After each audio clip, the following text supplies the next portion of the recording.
Oh no, she said she was going. She said she was going to. So we'll talk about that. Okay. Tonight we watched Sweet Smell of Success, a lovely, entertaining film from 1957, starring Tony Curtis. And let's identify the 4 through lines. Anybody want to give a brief idea of what the overall story is about? The overall story was that this guy like Walter Winchell has a column in the newspaper, and he writes about famous people, and he doesn't approve of his daughter. This is just a sister. Although you'd surprised, it sounds he treats her like a daughter in a really creepy way. He doesn't approve of his daughter's boyfriend, and he takes aim to break it up. Okay, great. So, gossip, columnist, wants to break up his sister's. I almost put daughter. I know. Then I almost put girlfriend. It's like, no, that's even worse. His sister's relationship. That's not the implication. There wasn't any sort of. Just No, it he just feels was. that He was way. just creepily possessive. Oh. Yeah, they didn't. They really didn't. It might have gone there nowadays, but I don't think they really were trying to do that. But with today's eyes, it kind of gave off that really creepy vibe. Yeah, he even kept a picture of her on his desk. She's his only family, and he's. Yeah, and they'll talk about. Lord knows he hasn't got any friends. He certainly hasn't gotten, another woman to love him. Right, he doesn't need to. Okay, so who is the main character in this? It's got to be Sydney. I think he has a main character. He'd be the daughter. The daughter? Okay. The daughter's not the main. Well, not the main character. Maybe impact character, but not the main character. I mean, we really see the story Sydney. through Sydney's eyes. I mean, we see a lot of it. His sister is in a lot, no matter what, because of the fact that she is primary focus of that bigger picture. Right. But Sydney, and I think it's put an I, right? Oh, Not a Y. Anyway, doesn't matter. Sydney is the main character. Everybody okay with that? Mhm. Okay. Yeah. Now the question is, who is the influence character? She's the impact character. So we certainly want to put down. girl, What's her name? Susie. Susie. Susie. That's Susie, one Susan. potential. Well, I almost want to say it's it's Steve Dallas because he's the only one with integrity.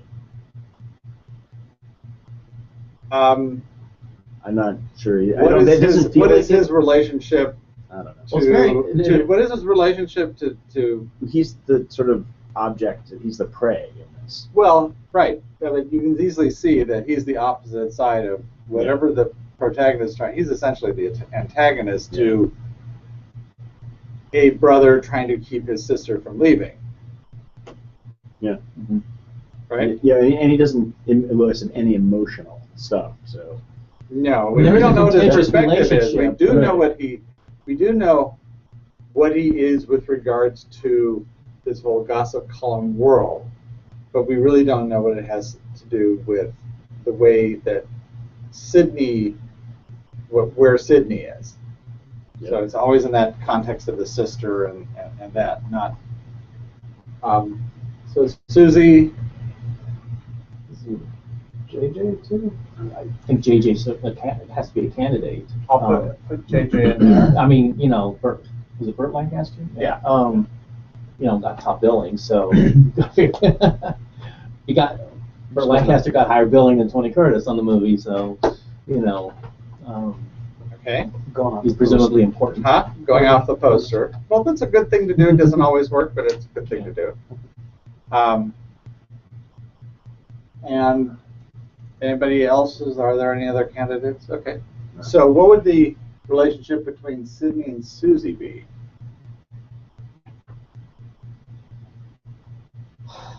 They sort of share, well,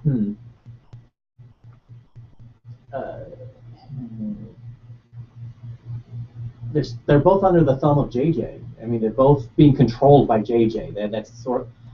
That's not exactly, a relationship, but that's their sort of commonality. Well, there is a relationship. Remember, it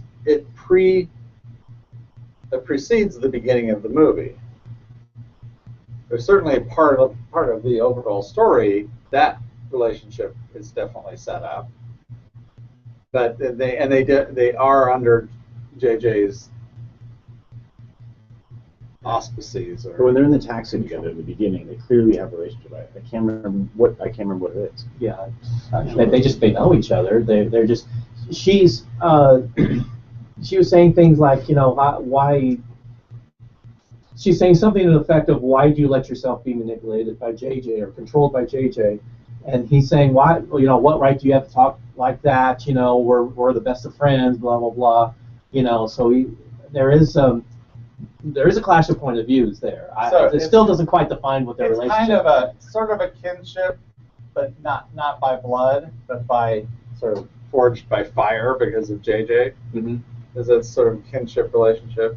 Now, what about with? And I'm sure we can refine that once we understand a little better. What about Sydney and JJ? What's that relationship? Well, where it does not involve the sister. It depends on JJ to get his stories through. Right, but how is that in the context of this movie, which is has a very specific? It's a bubble in their life, in Sydney's life. Their relationship. Well, it feels like Sydney carries out tasks for JJ in this movie, but also I feel like Sydney is trying to be like JJ. He's trying to learn. It's like a sycophant. Mm-hmm. Sycophant. Right. Relationship. But I think, wouldn't you say that's pretty much what Sydney's through line is? Yeah. That he is the Yeah. That he has. I don't want to. He has goals, and he has a way that he wants to approach them, and he looks up to JJ as someone who has attained what he wants. But that in and of itself isn't a relationship. No. That's a relative position, but not a relationship. Yeah, well, I think back about it. It is very vague exactly what Sydney's goal. He wants to succeed, but it is very vague exactly what his definition of success is supposed to be. That that he can make a lot of money from clients who pay him every week to get mentioned in the column. No, it's not vague at all. I'm a little. His idea, as far as he feels, he's already set up for success when he's going to take over. When he's going to become JJ. When JJ and his sister go away for 3 months. Okay, that's for him. But that just comes out of the blue. That was never something that Sydney was seeking. No, but what it meant was money, power. It was money and power. Primarily power, but also the money was not as much. You saw that very specifically when the thing he had set up with the comedian early on comes to him and says, I want you to do this, and he says, oh, I don't need your money. I'm going to be famous. I'm going to have all this power because I'm going to be taking over for JJ. Well, that was a little unclear. Was he going to be writing the column in JJ's name, or was he supposed to be like writing the column under his own name? It didn't matter because he would be wielding the power, and he's very short-sighted. He does not think too far into the future, which is part of what trips him up each time. He's aware of things, but he's so focused right now. It's just like, I gotta get past this today. Yeah, but everything's about now, this tonight. day, tonight. Get broken up tonight. Okay. Fine. Because if he looked at anything in the future, except that the rest of the movie, the way it plays out, never reinforced, or not only did not reinforce that plot point, but did not, give us the ramifications of of what happens at the end toward that. Oh, But he spends the whole movie Absolutely. begging and begging and begging and begging, and suddenly he's on the exact opposite end. he has the potential. See, he sees the promise, and he's counting on the promises if it's certain, and it all falls apart. So that's the rise and fall in his mind, essentially, because nothing really happens. But anyway, but that's what he's about. It does. Okay. It just. I thought the movie was very unclear in the both logistical and emotional ramifications of that versus JJ having him beat up at the end. I don't. Yeah. There was so much that was unclear. It's like he supposedly slipped marijuana cigarettes into the guy's coat, but when I saw the shot, they were like Chesterfields, and so I was like, how is slipping Chesterfields into the guy's pocket going to get him in trouble with the cops? It was and they didn't even like get into specifics of saying, okay, he was in the hospital. You must have heard about it, and they were never like specific as to I don't know. Well, no, but look, I thought that the writing was very coy. He basically said what he did, and whether there was some in the bag with the Chesterfields or whatnot is sort of kind of irrelevant, because the whole thing was just an excuse to beat up the boyfriend. Period. It was just to give a way to just completely take him down. And then apparently also a setup to take down Sidney if needed, because there was a way just to really nicely tie it up in a bow if he had to get rid of Sidney, since the beating up essentially it was done, and unfortunately for him, it actually did have the opposite effect. It reinforced Susie's belief to go forward, particularly after convinced, quote unquote, by Sidney. And his argument to her made her understand, I really am treating this like a child. I really do have to grow up, and she does grow up, and she basically not sells him out, but she doesn't do what she normally does, and that gets JJ to turn on him. Which actually is a very, very good segue into the next major question. If between the main character and potential impact characters, who did change here? Oh, I think it's actually pretty clear. She's the only one who changes. Yeah, I think she's the only one who changes. Yeah. Absolutely. Yeah. She is absolutely the only one who changes. Yeah. Because right on a dime, he turns around and he's sucking it up, and then he's gonna try to get the best out of it. So he lets go the important information, and it's like, you're not gonna screw me out of this. That I'll let your sister know that you're the one who set me up for this. It's like he made it absolutely certain that his sister was going to leave him. Yeah. Which was completely consistent with every other thing he's done in that entire movie. How does he change? He doesn't. He doesn't. How does she change? How does she change? Yeah. Well, actually, we have people in the room. Well, I think she changes in that the whole time she puts off confronting her brother. That's the very first thing we see is, I'm going to talk to him tomorrow. And then at the end, she packs her bags and walks right past him. No need to even talk to him to go to the better man. Right, but she also always puts other people before herself. Whether it's a brother, whether it's her boyfriend, she basically tells him no, because that way I can know you're going to have a life, you'll be happy, and I'll have that. Mm-hmm. But also, I think there's. And then at the end, she says, "Screw you! I'm going to go to the boyfriend." You know, I'm leaving here. Right. Too bad, boo-hoo. I mean, in the I don't care about you. in the penthouse, in the final act, Tony Curtis does have some dialogue talking about her outlook on life.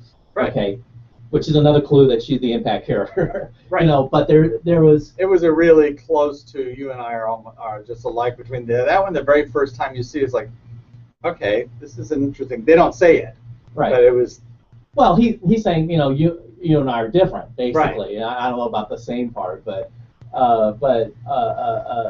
there is, you know, she's clearly just the way she's represented versus him is clearly an alternative paradigm. I mean, you know, she's clearly an alternative outlook on life, which is very innocent, very very pure, and the implication is at the end is that she has grown up and has become more worldly, you know, wiser presumably. But I don't know about I don't know if jaded would be, but there's a No, because I think the thing is, I don't think she was. It didn't seem that she was ignorant of her brother and what he was doing. She was weak. She did not want to go against him. She did not want to displease him. She, you know, put her relationship with her brother at the top of the list. Mm-hmm.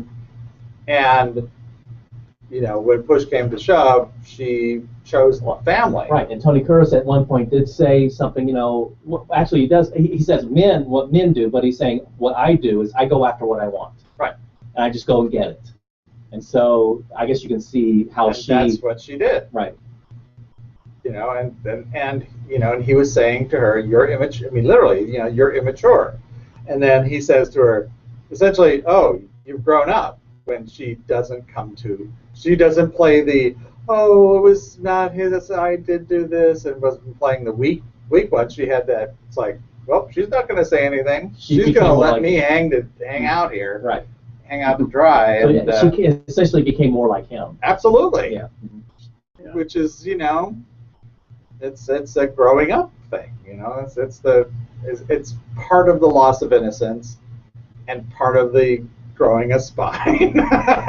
But you know, they're all part and parcel. I mean, part of growing up is understanding what you control and what you don't control, and being responsible for yourself and not trying to be responsible for everybody else. I mean, in that world, that's kind of what it was saying. And yeah, so she absolutely is the change character. So but at the end of the movie, you don't really know if him and her are going back, and is there going to be a happy marriage? Well, she knows she's going back to him. She says, "I'm going back to the hospital. I'm leaving you." And then she says to her brother, "I am leaving you and not coming back." Oh. So it's really clear that whether or not she goes and sees her boyfriend, which she had every intention to prior to the big explosion, she's definitely packing up her bags and she's out of there for good. The important thing is that she liked her brother. Yeah, but I mean, the fact that the movie ended on that point leads you to assume that she's going to go and do what she said she was just, you know. Right, but the real issue wasn't about her boyfriend, because that would have been something that was she wanted to be with her boyfriend, etc. That never changed. What changed was her relationship with her brother. That's the thing that did change. I still have to agree that just on a reception level, I felt the movie ended on an incomplete note. Really? Yeah, I did. Oh, I was going, it's over? Oh, okay. I felt like there should have been more. Wow. Well, that's because modern stories would have. Yeah. They would have completed it, and just to put a spin on it to make it feel a little better. But it ended when the story ended. It didn't end in a nice place. Right. You know, that ends. You know, story's over. Whoop, we're out. Just like in Godfather, kiss the ring, close the door, roll credits. Or a Frankenstein movie, the castle catches on fire, collapses in the movie. Exactly. I mean, Is it a success movie then? Happy success. Let's address that. Do we think it's a happy ending? I didn't quite know at the end whether it was a happy success or or that they? I wasn't completely sure. Well, if you think about, let's establish what the goal is. Right, we're talking about JJ wants to break up his sister and her boyfriend. I know it's gonna taunt me His now. daughter, his sister. Before she goes to Chinatown. And he is unsuccessful in that. So that would be a failure. Yeah. Right? In other words, the goal. That's the logistical Yeah. assessment of the Everyone's goal. kind of a bad guy here, so Yeah. there's no good guy goal here. Yeah, right. You know. And since she's not the main character, but our main character is Sydney. And at large, it's almost like the story mindset is not something where things are in a really positive place, which is one of the things that you're looking for by, feeling like I need this to, where's this gonna go? It's a neutral read because all I see is the back of her head, and she seems to be okay, but it's not her story. That's the thing. We usually end on the main character, not the influence character. They ended on the change character. So it's one of those things where you see the change. We already know that Sydney's not in a particularly good place. Yeah, right. There's several logistical and emotional points that were left hanging in my view. Yeah. Okay. I mean that's fine. But so it's probably a tragedy. It feels bad to probably. me. Yeah. And it's an ironic tragedy considering it's called The Sweet Smell of Success. Yeah. Yeah, I think that was. Smells like the gutter. Also, another reason why if the audiences were going into The Sweet Smell of Success and ended up with that ending, they're probably going, "Huh? I was going to see a comedy." So not how to succeed in business without really trying. Right. I feel like it's actually got witty lines that make it feel like a comedy. Oh, he's a just very clever character. Sydney's a very clever character. I wish. And a lot of the insults are really quite really good. right on target. But boy, there are some extremely uncomfortable scenes. Yeah. Yeah. I think it should have been played as a comedy, or at least somewhat tongue in cheek, because. That's the musical version. Yeah, I know. Yeah, because they do. No, seriously. Is that Broderick? No, it was goodness, what's his name? Importance of the World According to Garp, the one who played the one Lithgow? Lithgow. I think he played the JJ character. Oh. And they did play it tongue in cheek? Yeah, I don't think so. Oh, okay. But of course, it came out in the late winter of meaning January, February of 2002, which is a couple months after 9/11. Yeah. It actually managed to last for about 4 or 5, 109 performances. So I think is pretty damn good considering nobody was going to New York, no one was going to Broadway, and you put on a depressing musical. I think it's depressing. I don't know. Yeah. If it follows the book and the movie, then it would not be a happy film. Okay. Main character approach. Sydney, is he a doer or a beer? And how do we know? Doer. Well, I'm going to give the reverse argument, which is she changes to a doer at the end by walking out. She cows to her brother. So she is a beer, which forces him into a doer. He's treated so much like a beer in the movie. Everyone calls him a liar, everyone calls him this, but I think that's all in the OS. But that is... Well, yeah, and this piece of dialogue that stood out to me was when, I think it was when JJ was sitting with the senator and the girl and the agent. They're talking about Sydney, and he says something about he has many faces, and most of those faces I don't like, or something like that. He can change face like that, and that's where I started thinking, oh, maybe he really should be considered, because he gets on the phone, he's playing, But when he wants something, he hustles. He hustles. I mean, he goes from this place to that place and sliding this note and that note. And because his very first action doesn't he go running? I forget what it was. She tells him, the secretary tells him something, and then he just and he goes right to the theater to try to hustle the comedian. Right. Yeah, I mean, when it's his stuff, he's like, Johnny on the go. I mean, here's the thing. I'm seeing a lot of manipulation, and I'm seeing a lot of developing a plan, and so, as I'm watching, and so it's like, so presumably he's, I guess, the protagonist, I guess, of the, JJ may be like the big Darth Vader guy, but Sidney presumably the Emperor. Right. Okay. Yeah. And Sidney presumably is the protagonist, and so am I seeing the manipulation as part of his role as protagonist, or as part of his role as a main character? That's something that I'm, I kind of have to sort out. But there's a lot of manipulation, so it's again, it's a question of whether it's in him or in the overall story. But we're all okay with Dewar? Yeah. Yeah. Okay, for the main character. Okay, and is he a linear or holistic thinker? Do we know? Linear. Just because, I'm sorry, that doesn't work. I mean, yes, linear, that's fine. That's And then part I can't A. remember whatever the first. I can't remember the first one. It wasn't the He comedic actor. There was some other situation. He's well, okay. The first thing that happens is he goes, picks up the newspaper, reads the column. It's not there. He's disgusted. He goes, and then he gets a call from the guy who says you're supposed to, The jazz club guy. Yeah, you're supposed to get me mentioned in the column, Right. and you didn't. So then he goes to the jazz club and he talks to the girl and finds out, did you do this? Yes, I did this. And then he goes and talks to the next guy. It's very like. Well, and the way he finally gets the thing printed is he brings the guy to the apartment and he pimps out the girl and sets him up, and it's all very, if I can knock down this pin, I can get that to happen.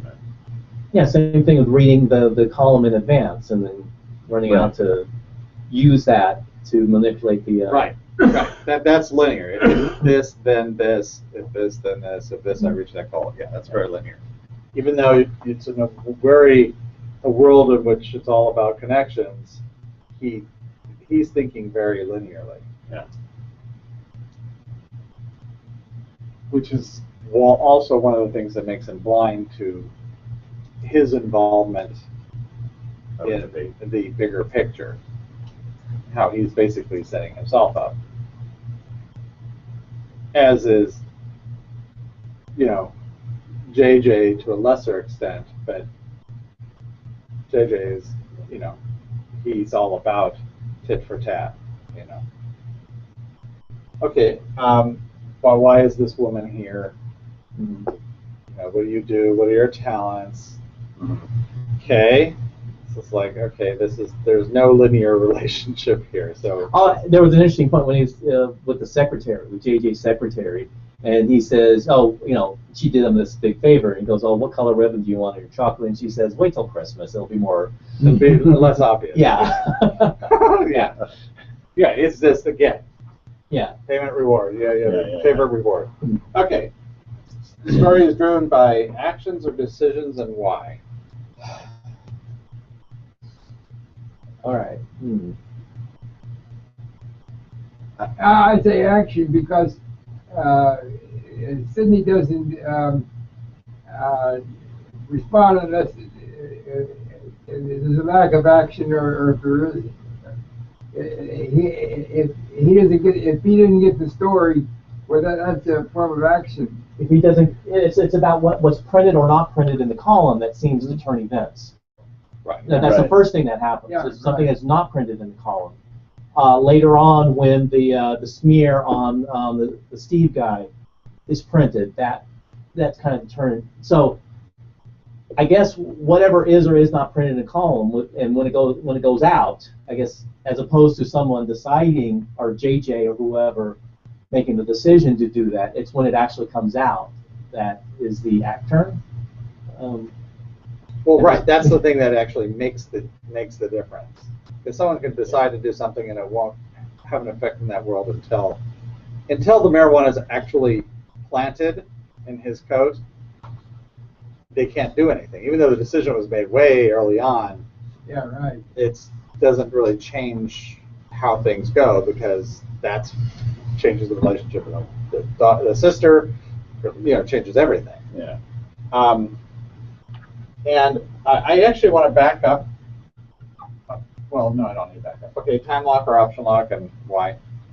Option lock. Okay. Because there's no time. Nope. That That would be a Well, that- no. I've only been coming here 20 years. That answer doesn't work. Nope. Because it could have neither. It could be Well, incomplete. they Yes. plant evidence on the guy to get rid of him. They beat him up to get rid of him. Well, Well, they first, could, no, and they, none of first, they it worked. smear the guy. Right. That doesn't. well, break they him up. first do something which we don't know about that apparently did. Like 5 weeks ago, Right. they allude to it. Then they print the Smear. smear. Then what's in the middle? There's something that's in the middle. I can't remember. But of course, obviously, the third act is when they actually. Well, plant they sort of incite that fight where he's gonna in the in the theater. in the theater, Right, where he's he gonna hang says, himself. yeah, where he vocalizes a lot of things that are un-American and yeah. Right, Right. It's they provoke him. right. Okay. Yeah. So option on. All right. Main Start. character growth. Start. Why? Because he's holding out for something to start, for his big success, his big Yes. opportunity. Yes. Beyond a shadow of a doubt, it's start. Yes. And it's he's a steadfast character, so it's external, and he is absolutely waiting for Oh, the yeah. big payoff. Best Yeah. example of it. Yes. Yeah. Start. But it doesn't. No, but that's not the point. I mean, it's a failure story, so. Right. and it's bad, so. Mm-hmm. Yeah.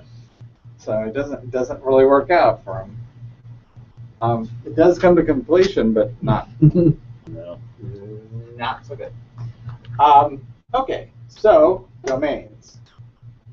We have really we can choose only we can choose one. It'll pick the rest of them, but let's choose either the main character or the overall story, and I explain what how the other ones all fit together and why. Jim, I have two opinions about where the overall story Do is. you really? I do, and here's why. Oh yeah. Because, okay, as I'm watching it, I see a lot of manipulation taking place. So I'm like, oh, it's got to be by manipulation. everybody. But when you get down to the core of what the story is about, it's about this guy's fixation on his sister. And that's why I'm wondering if it might not be in fixed attitude, because that's where all the problems emanate. He is so fixated on keeping his sister However, isolated. that argument can make it be a situation though that they're engaged. They're Well, relationship, no, that's but a it's situation, but the guy's. I could go either way, okay? Because I'm just saying that all right, go the other way. Go the other way. Well, I could go the other way, but because that's what you see playing out. But again, although I guess you could still argue that it's like just fucked up psychology that is at the core of everything. It's either that or his fixation. It's one of those two things. Well, don't think of it as his. Think of it as their. All right. Well, okay, Because it's the they perspective, not the I or he or it's the they perspective. It's JJ who was kind of the But center. you got to of think this of universe. everybody.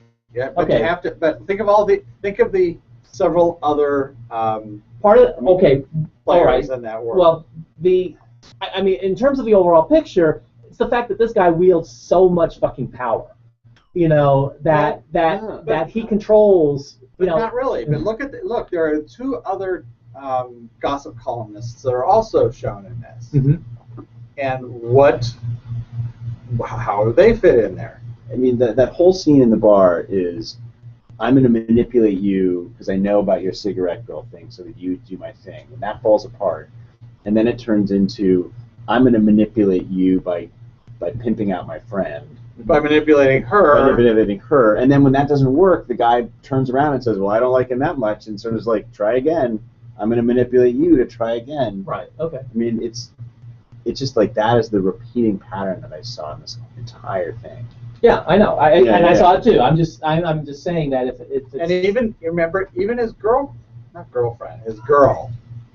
Well, no. I'm talking about daughter again. No. I'm talking about the sister. the cigarette girl. Rita. Even she's playing Sydney. Oh, yeah. Remember? Oh, don't tell Sydney, because it was Palm Springs that she met Right. with him before. Well, she's playing him the whole time to keep her job. So, Right. yeah. But I mean, so it's everybody's playing everybody else, everyone.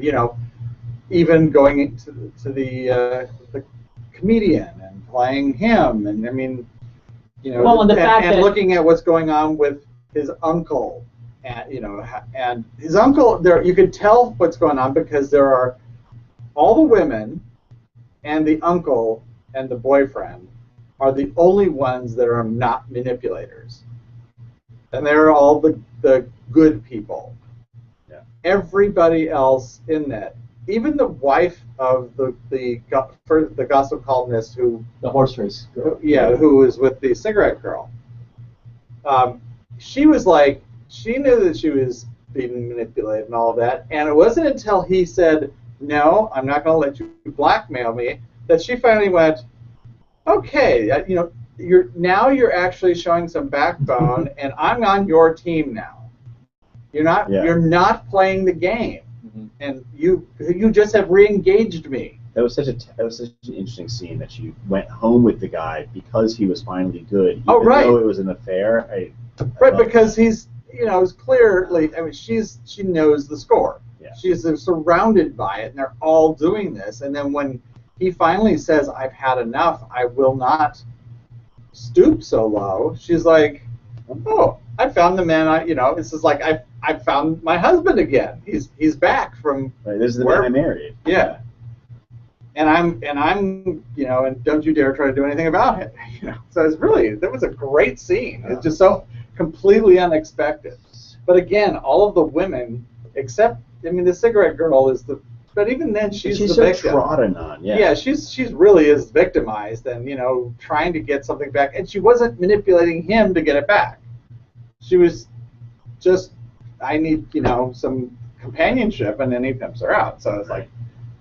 Well, and then the broad context is it's all about this world where columnists, influence how everybody thinks. Apparently, right. And they just wield an inordinate amount of influence. Apparently, yeah. So I guess that's also an argument for psychology. Right. So that would put the overall story over here in psychology or manipulation. What's the relationship in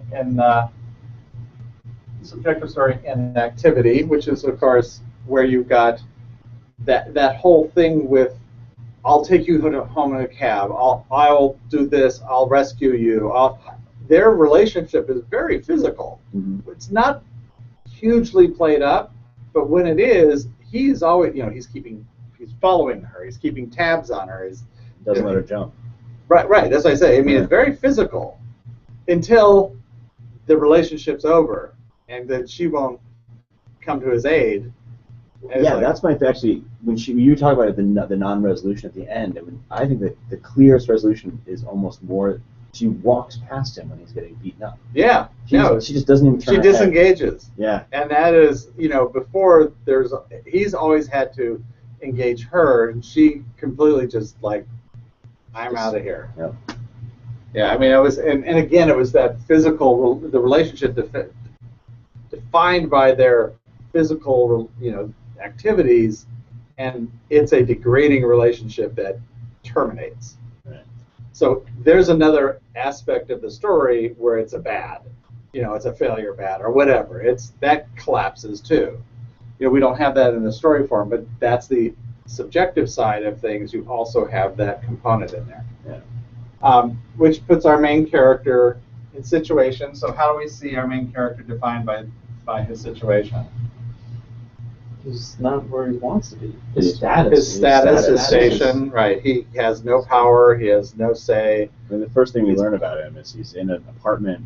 He has to work in his own apartment, and he can't afford the rent. Right. And he's failed on his first. He gets fired by one guy, yelled at by another guy, and is in a bad relation, and his status with his meal ticket, is he's out of sorts with him. So he is low man on the totem pole. Yeah. Right. And now what about lovely Susie and her fixed this might be attitude? your thing about Who's her the love dick? for the guy. What about what? Susie. But how do we see her as in the fixed attitude or the mind domain? Well, She's fixated. she's pretty fixated on Steve, I mean, that's everything she talks about. Steve, Steve. and her, and she also has she has an attitude about how important family is, and the importance of her brother, which is one of the reasons why she changes out of being fixed attitude into I'm going to be a lone agent, which is exactly where our pal Sidney does not want to be a lone agent. He wants to own the agency. So, okay, well, that's good. Now let's look at the domains. The concerns at the chart, if we can. Follow me. Can you swing the camera? Do we have anyone participating online? What was that? No, we do not. Okay. Okay. So what we want to do is we want to now pick which of the four concerns, the next layer down. And I'll say it again. When you pick one concern, you pick them all. So we've. Oh, by the way, but we didn't actually answer the question. So why picking the manipulation as the overall story did that allow us to select all of the other domains? What? Okay. Because of the start. Well, because we answered all of the And the dynamic doer. questions. Well, you asked, Yeah. doer and start. doer. Because we answered all of the dynamic questions, specifically main character growth and main character approach, they establish relationships between the domains.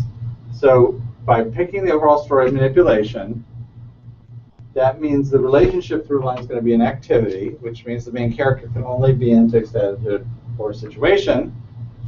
And we've, in two different ways, established that the main character is going to be here because he's a doer, so he has to be in one of the external relationships. And because he's a start character, it means he has to be in a dependent relationship, the vertical relationship to the overall story. So it didn't matter where the overall story was here, you would have to be here. If the overall story was here, you'd have to be here. So if it's a stop story, they're in a horizontal relationship, and a start story, they're in vertical, which is one of the reasons why we don't normally answer that question, because it sort of locks it up. So that if you pick one, you've already picked all four. But in this case, it was just so clear that it's a start story. Yeah. It seemed a little bit silly not to do that. Okay, so with the concerns, we either are going to pick these yellow ones, so situation past, activity understanding, fixed attitude memories, manipulation developing plan, or how things are changing, doing impulsive responses and playing a role, present, gathering information, contemplation and conceiving an idea, and future, obtaining innermost desires and shaping one's nature. So one of those four sets. Anybody have any favorites? Okay. Or want to rule some out? Yeah. Ruling them out is just as good because that lowers the number of choices. I don't think it's the lower right. You don't think it's this? I don't think it's present, learning, conceiving, contemplations. Okay, so you're saying it's good. You think it's one of the upper two? Yeah, I mean, my view is what I'm seeing a lot of in the course of the story is developing a plan. Okay, but I have no idea how past applies to the main character or memories applies to the impact character, unless I'm missing something. And how come you don't see conceiving an idea over developing? Because the idea as the story goal is in the backstory. It's all about we open on, okay, what's the next step of the plan to break these kids up? They have But to isn't keep it coming up with the plan? Yeah, it's getting the idea that this guy is a marijuana communist. I mean, Maybe as a signpost. I don't see that as the overall goal. I'll just argue,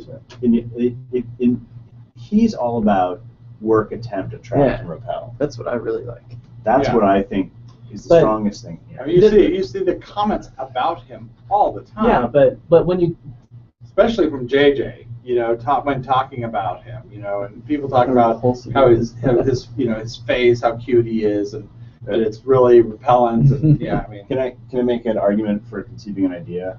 I don't know, Ken? I don't know, we'll find out. Is it's all about permission and expediency. Is it wise to be with this guy? Is she allowed to be with this guy? He is deficient in that he's un-American. I mean, that's just looking at 1 Adam 12. What's his name in that? Mark Milner. Oh yeah. Steve Dallas. And those things lead out to me just looking at his character. Well, you have all the people wanting to get, they need to get their mention because he needs to get paid rent, or he needs, you've got you've got what's her name needs her job back, but they're always at somebody else's. What's the definition of expediency? Wouldn't that sort of? That's should. Yeah. It should. Yeah. Expediency means that you should do it because it's easier to do it. So okay. Even though maybe you shouldn't. So I almost see expediency as more shouldn't. I was going to say, because that to me is exactly what Sidney's doing this whole thing. At a certain point he feels like he shouldn't be doing this, but it's goes through expedient, with a lot. right? It's expedient. And there's constantly, constant people asking permission to do things or to be allowed to do things, and or giving permission. That's JJ is all about granting permission. Yeah. Then how do you see it with her in contemplation? She's probably the least. I don't know. They're trying to get her to reappraise her guy. Or is it a reappraisal of her brother? Getting her to, she starts doubting her brother. It's going to be some of the things that are going to have the most influence on Sidney. Yeah. Sidney over here working the track, and then we had the relationship, preconditions, strategies. Learning. This is essentially, he's trying to learn about her, and so that he can sort of report on her. And she's basically learning. She's learning from Sidney. She's being given a very good education in the world according to her brother, because she just sees his little protege right there, and she's not liking what she's seeing. She starts off, the relationship, she's really open with him. She's really honest. He's completely not. Yeah. And I want to say, the time where he feels the most pain is when he sees what this is doing to her. Mm-hmm. And that is all about doubt, appraisal and reappraisal. Should I be doing this? Right. He plows through that. And an investigation. The fact that he has to investigate her does, that's sort of like, I don't like doing this. Yeah. That does have an influence on him. Obviously not enough, because he doesn't change, but it is where it does seem like that's where he's weak. He doesn't have that same, he has no, qualms about it when looking at it in terms of the overall story. With other people, it's just all logistics. But with her, it's much more personal. Well, let's look at the story farm, and does that sound okay? I know. Yeah, I can't make anything else fit, honestly. Maybe we'll come up with some good definitions. Conceiving an idea is an odd. It's. I think if you think of Sidney as the protagonist, he's been given this task. He's got to figure out a way to break up JJ's sister and Steve Dallas, the musician. And he's trying to come up with all these different ideas, and he does. He comes up with them, and then they fail. And he comes up with one, and it fails. And then ultimately, the one he comes up with really takes them all down. That one that is the final one. That idea, and it's not a plan. That's the thing is it's just an idea. And unfortunately, and again, it's like that point. It was played so coyly that that it just that point that just didn't land with me, because again, I saw him put a pack of Chesterfields in his pocket. So what?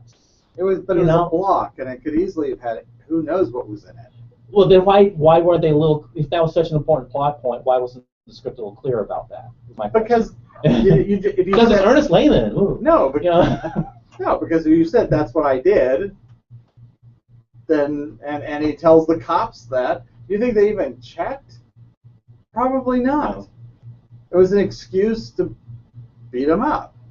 You know, probably break his hands or something, since he's a guitarist. Yeah. You want to? Can you move? But one thing I will say about yes. that quadrant is, you know, Yes. protection.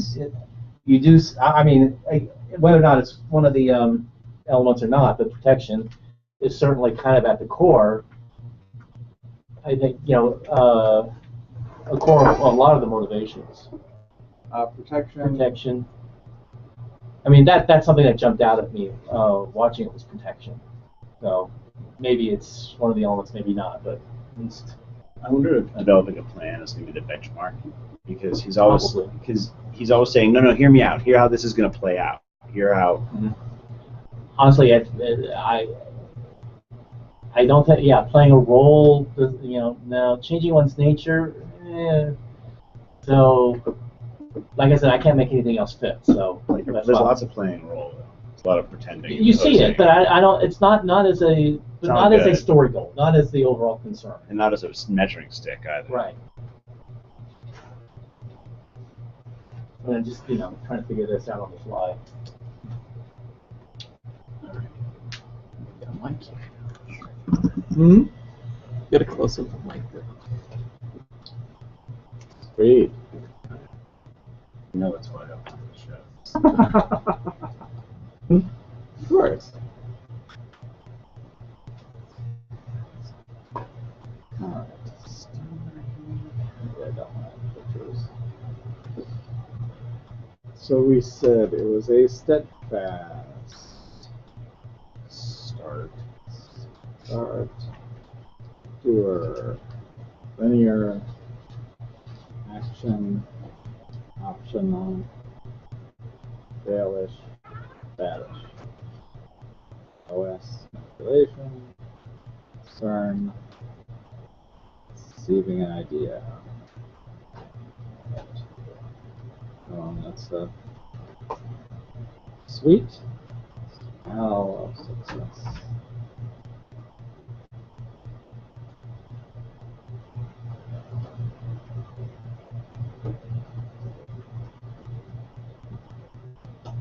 By the way, for those who are listening to this podcast, what is the? Do you want to watch it live? Which is generally starts between 7 and 7:10 on the second Tuesday of each month, and that's a Pacific time. What is the address, John? Dramatica.com/live.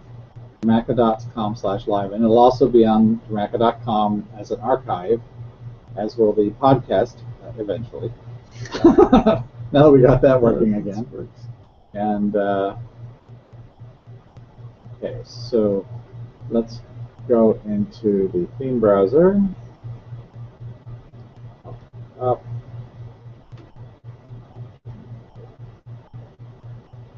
Down a bit. And let's move into Our benchmark is already selected. It's playing a role.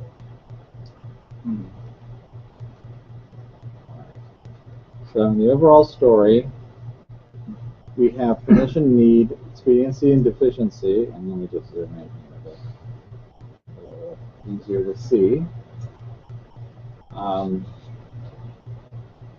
Wait, I'm going to zoom out and I'm going to make it all just sort of light color so it's easier. All right. Going after issue right now.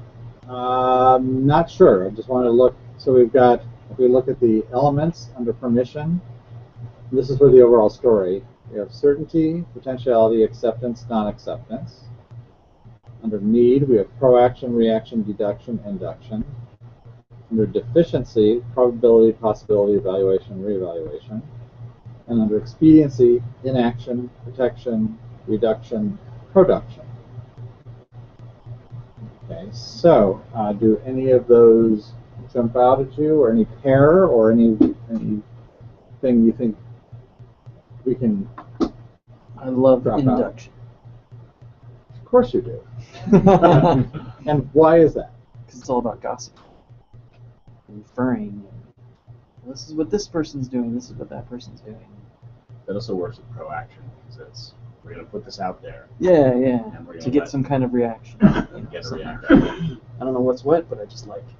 And I like need too. I thought that is the strongest one. Okay. Okay. Again, it's one of those things where it's like, you see a lot of need in Sydney. So, but I guess it's kind of universal. Well, I you guess see, that applies to everybody. the people you don't see it in are the ones that are the positive people. But where we're looking for conflict and inequity, you see an awful lot of the senators. You've got these hangers-on.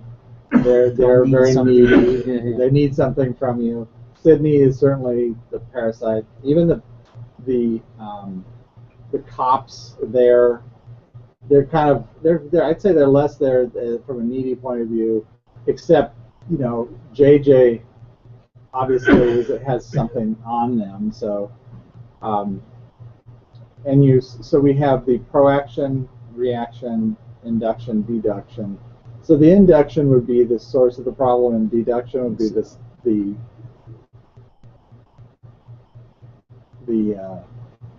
how to solve it. Yeah.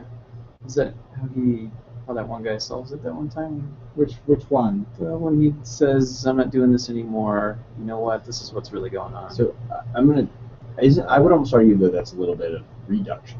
Like you're throwing production at me, like you're trying to make something out of this. No, I think I'm gonna because reduce it. I think because what he's saying is there's a kernel of truth here, but you don't want to put it. You don't want to assign names to it, Right.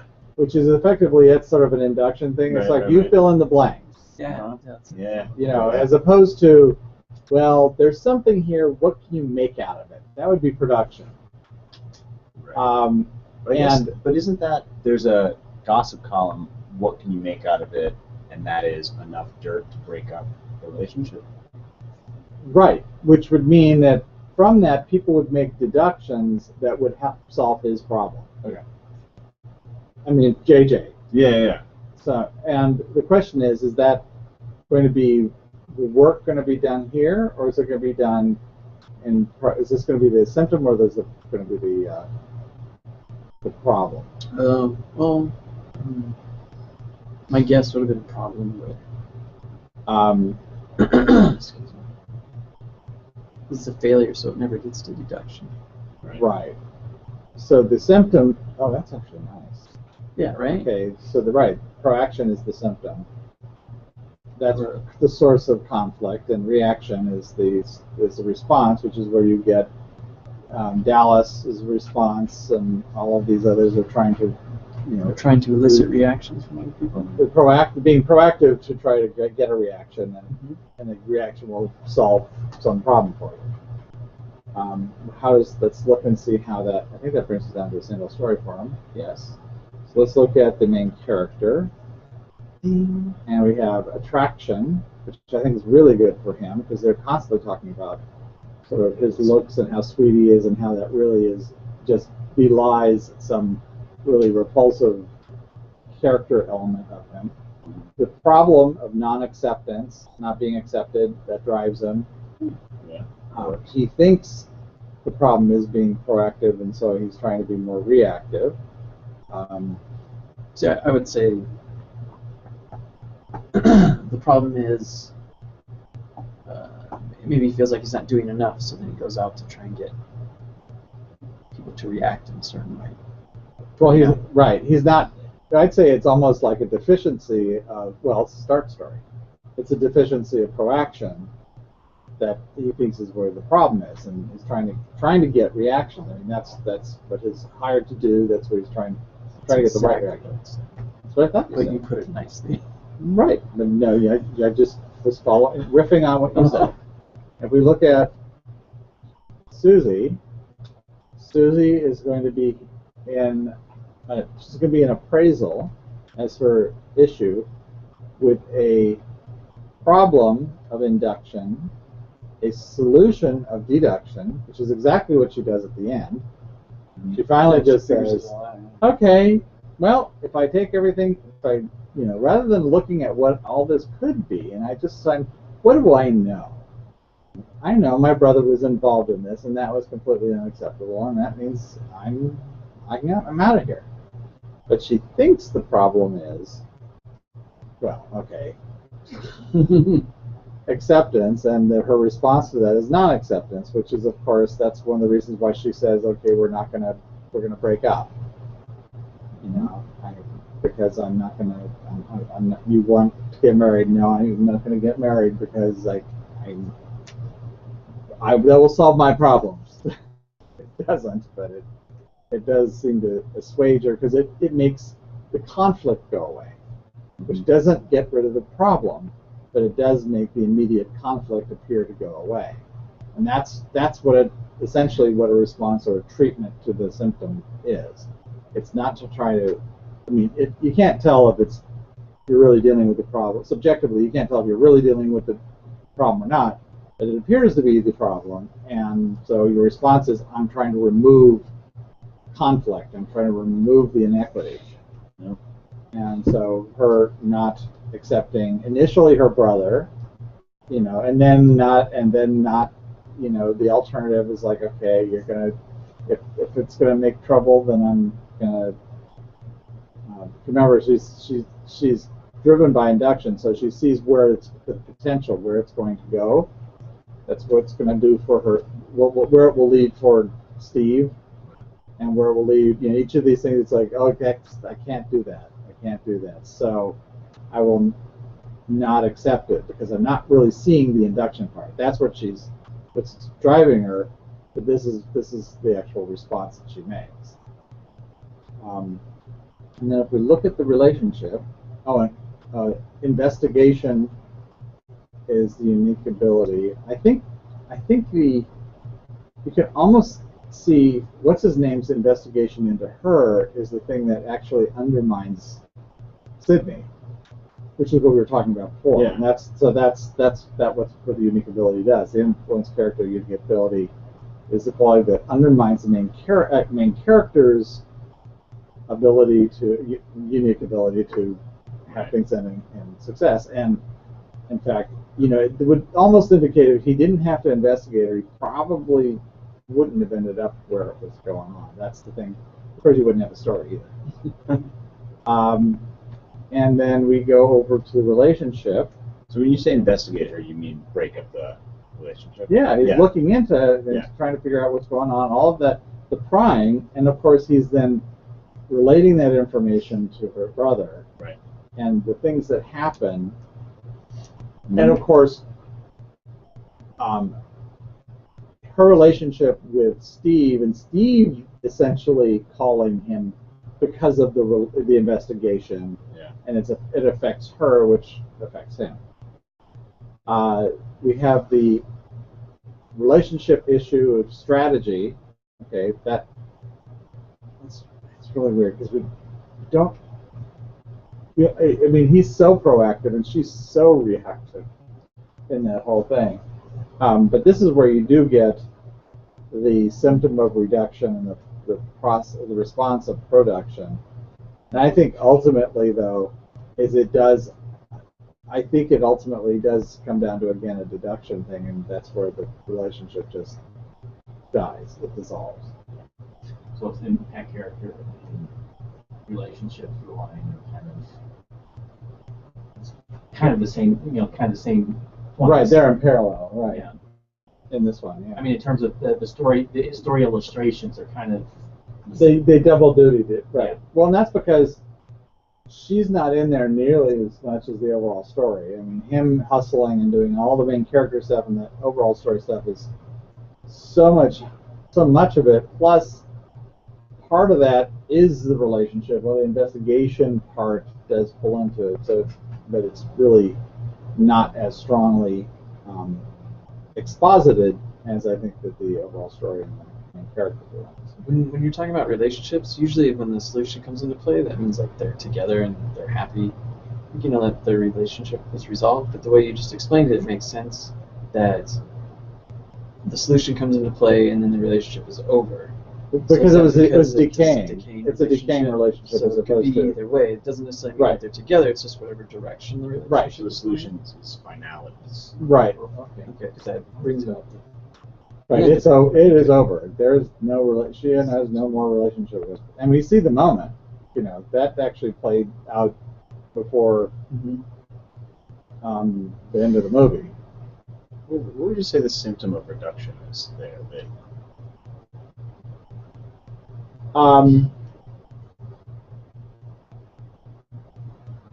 I almost see that he's so belittling of her. Is that He sorry, Sydney. I feel like that I'm mixing up sort of just I think how the men treated the women in the whole movie. He doesn't seem to. In general, he doesn't seem to treat her like that. I'm trying to think of a scene because he's usually in manipulation mode. Yeah. You know, he's usually in investigation mode. He's kind of a dick to everybody, just generally speaking. Yeah. Well, he's not the only one. Well, yeah, but he's very reactive. He's very impulsive, very defensive all the time. And interesting that the main critical flaw is strategy. So the way he goes about it at the strategic level is ultimately what undoes him, which is in fact the case. Yeah. That final strategy really messes him up. And this great storytelling in that too, that he is always talking about his strategy. So saying earlier about the plan, when I was saying it might be the benchmark, he's always thinks his strategy is going to pay off. Right. And then that's his weakness. It's the thing that just kills him. So let's look at the report and see what we've got. I need to change the display font here. I was playing around with it earlier for other reasons. And, okay. So, story engine settings. So we have Sydney. Oh. Oh, no. Play.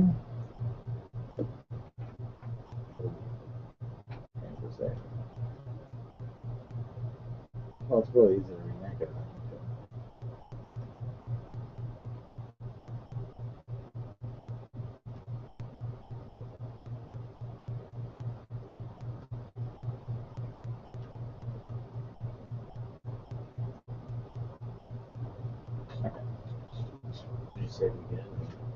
No. It just because we went from the theme browser to the going between all those. The theme browser is the one that uses a completely different way of figuring out the story form. Everyone it gets confused. I have experienced issues going into changing fonts and then going back. Oh, okay. I don't know about the latest version, but in the earlier versions. So we have the main character, Sydney, defined by his situation or status in this instance. He's concerned with the present, which I think is what we were talking about before. He's always looking at and he's putting out the fire that's right in front of his face. He's not even thinking about the trends or anything. And I think the best example of that is when the guy comes in. He thinks he's won the lottery. He's celebrating, and even the thing he set up with the comedian who comes in and says, "I want to sign you up." It's like, "Oh yeah, whatever. Find another agent. I'm not going to need you." He's always just thinking about what it is right now, not looking ahead. An issue of attraction versus repulsion, and I think that is probably one of the most illustrated aspects of his character. They're constantly making comments about it. Yeah. Whether it's the women or JJ or... You can see why they cast Tony Curtis. Yeah, no, it's a perfect for that. His secretary, the cigarette girl, I mean, they're all, attracted to him. And a lot of people are attracted to his energy, although he himself is rather repulsive. Yeah. His behavior. We see he thinks that the problem is probably proaction or lack of proaction, and so he tries to act in order to get a particular reaction. I'll hustle here in order to get my problem solved over there. But truly, what's driving him is his non-acceptance. He's just not accepted whenever he is being rejected, effectively, not accepted. That just fires him up, and that makes him even more insecure. His unique ability is work. In other words, he will do anything that's in his capability to hustle. Doesn't matter how dirty the work is, he will do it. And because he's willing to do that, the story could end up a success, meaning he could have Susie and Steve Dallas ultimately break up. It's almost like if he'd listened to JJ and done that work, he would have been fine, but he used his own strategy. Yeah, but unfortunately, his critical flaw is strategy. Yeah. He is not a strategic thinker. And he looks at how things are changing as the benchmark, which is why he's celebrating before it's really there. Yeah. I think that there's a major concern of how things are going. Is he on a path to success or isn't he? But he looks. I mean, in the very first time we see him, he says, "Okay, they've called 5 times or whatever, and okay, let me show you. I'll turn this around," and it goes down in the phone call and it goes south, and then he gets stumped by one guy, he gets stumped by another, and his article isn't printed, his mention isn't printed in the newspaper, so things are really trending downward until finally thinks it's moving upward by making a deal with the devil. We look at the overall story, manipulation. Virtually everybody is being manipulated or manipulating. The only ones that are not immune from it but aren't actively manipulating are the nice ones, the women for the most part, and the two with his and JJ Sidney's uncle and Steve Dallas, the musician. The concern is coming up with an idea, conceiving an idea.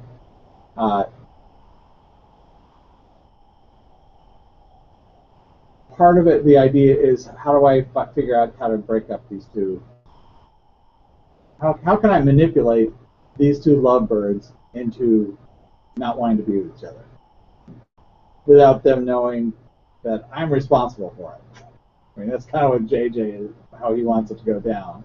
He's got an idea, but he just doesn't know how to make it happen. And unfortunately, the job is passed off to and everyone just keeps Sydney. Everyone knows it's him. They keep things happen without proof. It's just like, I know this is you. I know this is you. It feels very much like conceiving an idea to me. Right. The issue of need versus expediency. Need being something that's actually required, like I lost my job. I'm losing my clients. I need a mention in this. I need this piece dropped over here so that it will get rid of the problem that I'm dealing with. Doesn't matter which character you insert that. And expediency is, it's shown in terms of not necessarily doing the work, but going the really easy way. Well, you see that in the scene with between Tony Curtis and the cigarette girl. Right. He says, "Don't you have a kid in military school?" Right, pimping her out Yeah. and say, yes, yeah. You have this need, This is an expedient way to. Can I just ask a question? Do we know why JJ wants the two broken up? No. Oh, well, yeah, he wants the sister to himself. Oh, it's He nothing just, about the guy. No, it's just about him. No, he Yeah. doesn't really know anything Especially, about the guy. well, and that's particularly revealed at the very end. Right. When he just gets irrationally, he He's jealous. He thinks, Yeah. Sydney was touching her. Right. And it's like, Yeah. Although it's not, it's really weird because it's That was not. a threat. Yeah, it's not clear that he really thought that, or he figured this is how I can get rid of Sydney. Yeah. An excuse to get rid of Sydney, an expediency. How do I get rid of this one who's just done my dirty work? I think the point of the scene was to show that the guy really is pretty psycho.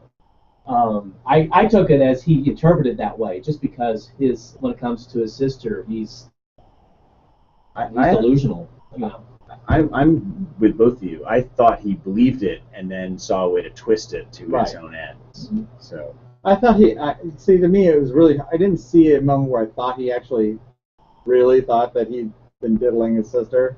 Because I thought if he thought that, the reaction would be, he'd be thrown over the balcony. but I thought that was coming. I actually felt like, oh my god, and then I was like, oh no, the door's shut. They're not going to. And I went the other way. Yeah, that's why I Yeah. thought, and the fact, okay, she didn't call him. He called him, and yet he showed up late. That's why it seemed like he basically set up Sydney so that he could. I don't know. It was just really weird. That's the one bit of information that was not clear whether it was that she called him or that he called him. Because it makes more sense that she called him, even though she said it was him. That she called him because basically it was a cry for help. Right.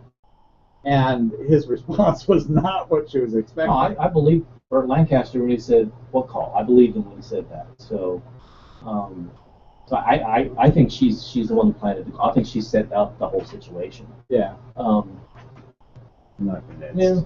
But it would have been because she hadn't changed yet. That's the only. And that would be the only thing. Is it just looked like. And then why would he have been there? Because she didn't call but she's him. on that curve. She's on the change curve by that point. Right, but she didn't call her brother. She called for Sydney. Right, but then her brother just happens to show up. Again, that's why I think she knew. That's why I feel like she was setting everything up. I thought She doesn't manipulate anything. No. The whole movie. But she's become. But that again, she's on the change curve where she's starting to get that. The way that you get by in this world is to manipulate. I don't think she got to that until she was willing to kill herself, and then Then it was like, okay. Interpretation.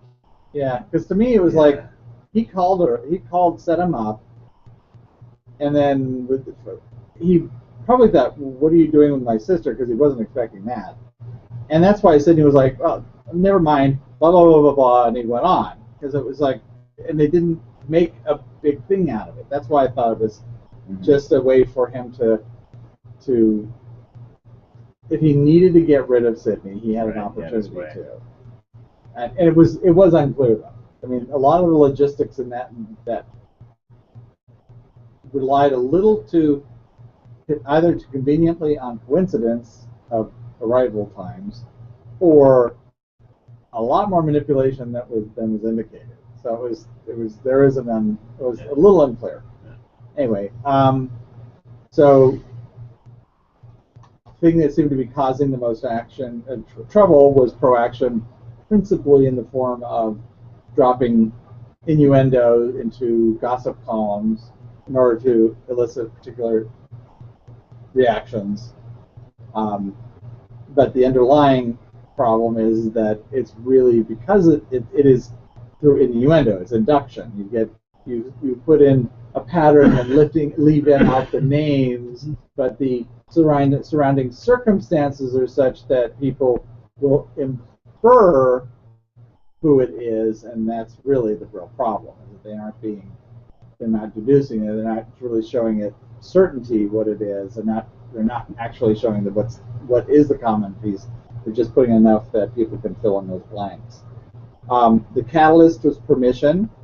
I think you see that a lot. That's what, particularly JJ seems to be the one who's dishing that out, and things move forward or faster when he says, "Okay, you can do this, or you could do that," or even the look how suddenly this for Sydney, how things quickly go fast when the secretary gives him permission to just happen to look at the the article for the next day, the column for the next day.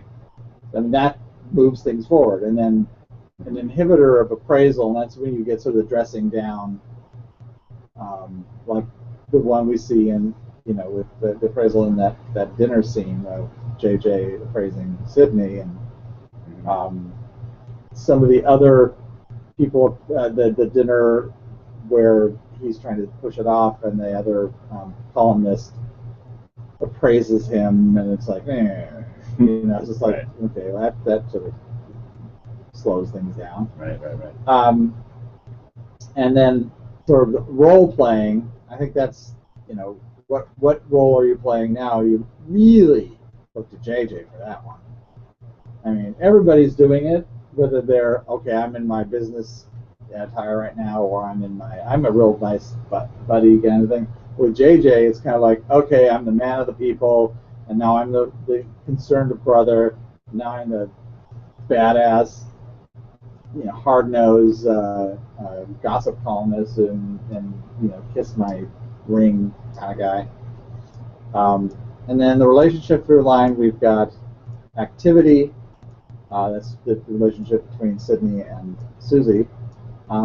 Concern of gathering information, learning about what she's up to, what he's up to, what's going on in her life and in her relationships, particularly with Steve.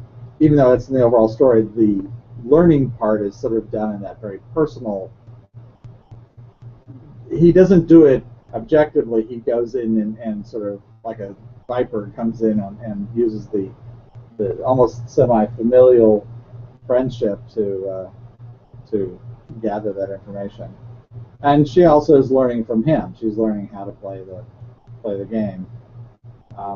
Issue of strategy and analysis. So this is another, as you said, this is sort of paralleling what's going on in the influence character. Reduction is the symptom. Reduction. So problems are. Well, he's always saying, "Oh, who are you to be talking about your brother like that?" Right, trying to make something small of it. Yeah. Oh yeah, or just reducing her emotional reactions. He's not. I don't think he actually said this, but something to the effect of he's not good enough for you, or whatever. He's trying to reduce her arguments all the time, and that doesn't sit well. No. And again, the problem of induction and reduction we talked about before, in the same kind of the inferred problems, and finally just saying, okay, here's really what's going on. And it's back and forth. Yeah, it is back and forth. It is back and forth. Particularly, she's saying, why do you let yourself be played by? Right. But solution of deduction. I'm sorry. Oh, problem of induction. Well, we talked about that. It's parallel. The catalyst of prerequisites. Wait. I know that one just doesn't come to me offhand. In the sense that Dallas, they either call him Steve or they call him Dallas. Right. Yeah. They never ever in the movie said Steve Dallas. Right. Even when he was talking about himself, he never said Steve. Anyway, that's a little thing that bugged me. And then she called him Mr. Hassendeffer, which wait a minute, is that his last name? No. Or they call him Dallas because he's from from Dallas. Anyway. Yeah. No. But if he's if sometimes you have a third person who can sort of be proxy for the relationship through life, and I'm just wondering if the catalyst of is that's where a lot of the sparks are flying. Right. When he's dealing with him, on her behalf. Right. So I'm just wondering if that's or vice versa. He says, "This is what he said to me when you weren't present." Remember, that was part of what Sydney was when Dallas blows up at Sydney and calls him and infers that he's behind it all, which of course he is. That he's making all of this up, and then when they're in the theater, he brings it into the relationship between him and Right. Susie Yeah. through Dallas. Yeah. Yeah, So I think you're he's right. a third player here. Yeah. Yeah, and like the inhibitor of attraction.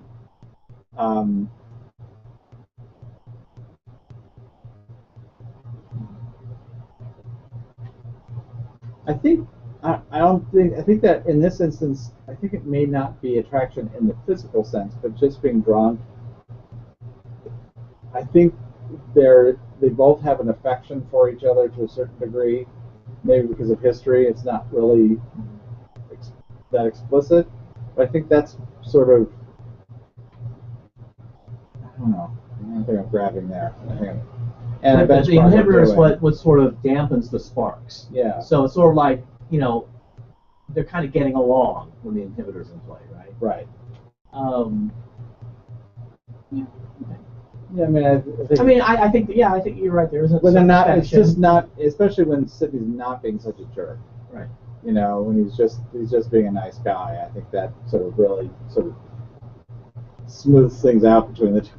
It's that one line in the movie, he's not being a jerk. Yeah. Yeah. Interesting. Look at the signpost 4 as understanding. That's a cool. great signpost. I mean, ending up there with understanding. It's like, oh yeah, I get it. Okay. Yeah, this is. I think I've been taught well here. Right. Wow. And then we have our influence characters. The last one, Susie. Fixed attitude. Family first. Putting my brother first. And she is definitely the concern of contemplation. She is absolutely contemplative character. She's constantly thinking about this and weighing things. She always has that look that she's just dwelling on all these conflicts. And appraisal versus reappraisal, the issue versus the counterpoint. She says, okay, this is the way I see it now. I have to reappraise it. Or if I look at it again, it'll be better because maybe, why are you appraising me in this way? Looking at. I think it's going to be injury. Okay, so it's not the relationship, but the influence. But also, she has her this. appraisals of her appraisals of Sidney. Yeah, why are you letting him treat you like that? Well, also, she falls prey to JJ says, "Oh, I want to bring your boyfriend again. I'll clean my glasses and I'll take a closer look." And I feel like that's, if he's really going to do that, that has to do with her relationship with her brother too. I mean, he's playing her, but right. No, that's an excellent example. I'm sorry. What was the example? Issue of appraisal. It's a lot of her storyline. A little bit is about how her brother appraises Steve Dallas. Okay. And then there's the whole scene about reappraisal. Come to the theater, I'll clean my glasses. I'll take a fresh look at them. And how that can affect her relationship with what she thinks about her brother. Yeah. And her family. Then, of course, you've got the symptom of acceptance, which is really basically accepting the unacceptable, which she's constantly doing. Yeah. Response of non-acceptance. It's interesting because what she ends up doing is she ends up taking herself out of the picture. So rather when she than runs out of the theater. Yeah, it's just like, I'm not going to be party. I'm just not going to be. My problem is that I accept accept whatever, and I shouldn't, and so I'm just not going to even be. I'm not even going to be party to it. Which is really. That's why she looks so weak.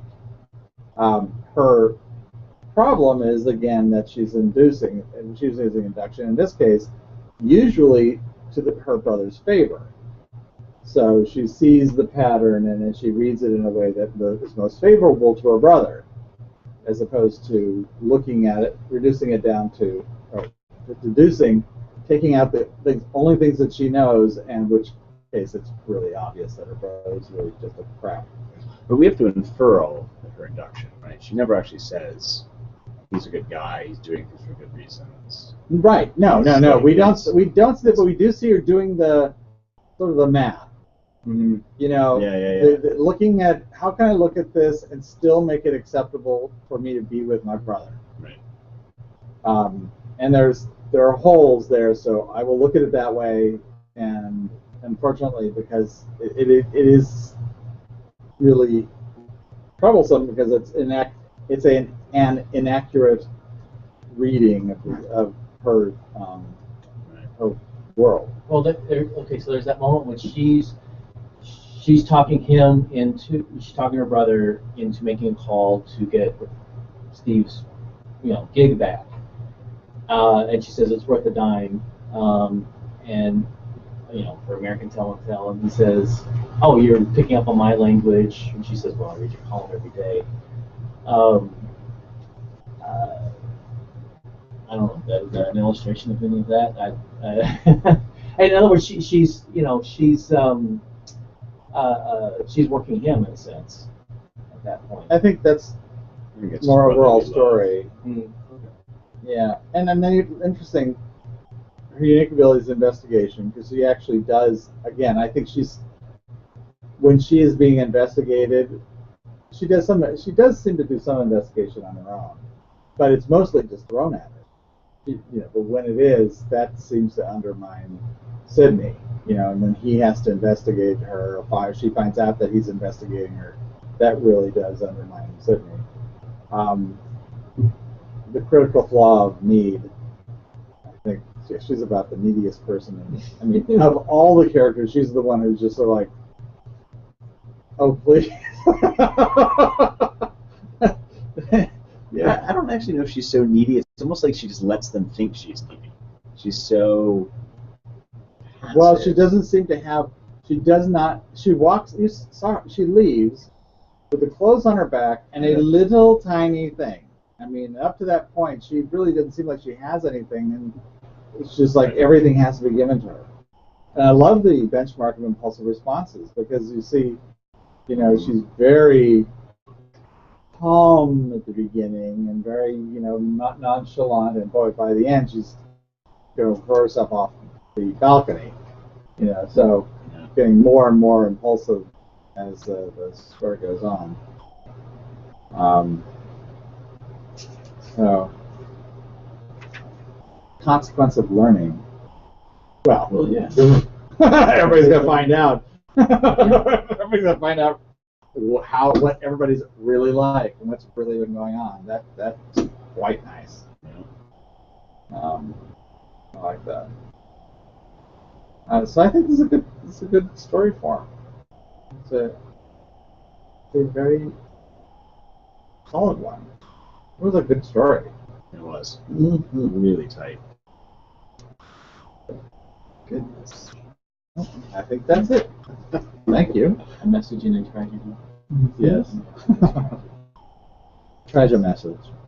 Yeah.